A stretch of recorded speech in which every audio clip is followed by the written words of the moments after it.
I lose my erection right before penetration. This has happened twice. What should I do? Yeah, great question. Now's a great time to seek out some help around that. There's a lot of different reasons why a man can experience erectile difficulties, and every man at one point or another in his life experiences erectile difficulties. So it's 100%, 1 in 1 men at some point in their life are going to have an erection not do what they want it to do when they want it to do it. That's just reality of our bodies.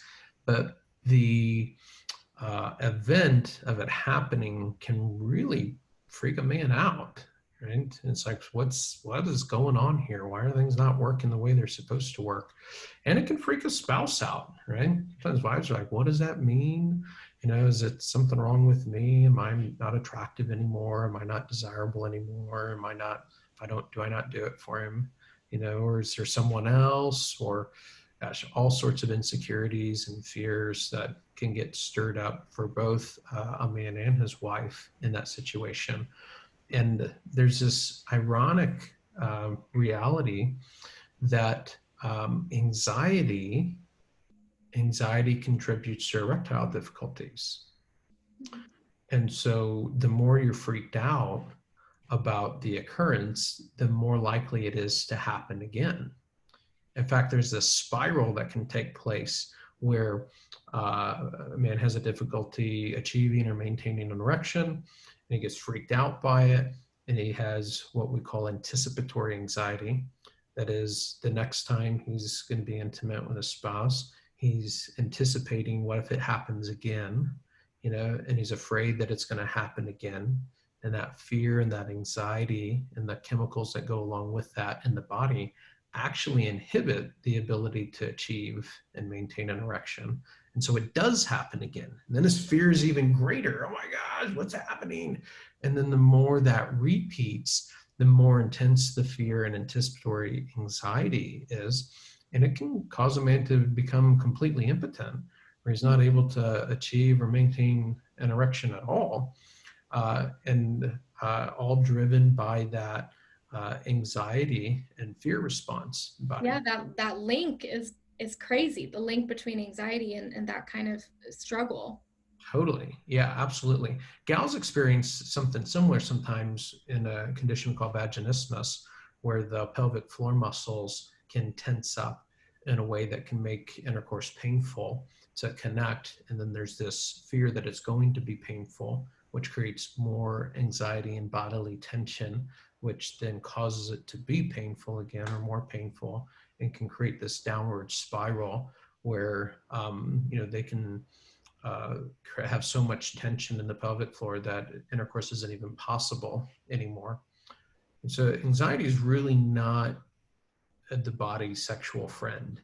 And like it really gets in the way of healthy sexual function. Right. Well, I think, when I think, sex, I think that that's supposed to be a very relaxing experience.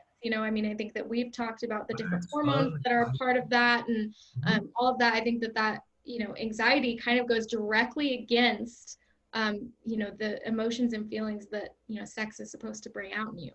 Right, yeah, and can totally shut down sexual response, which then shuts down sexual desire, can lead to desire disorders and aversions and all sorts of other difficulties.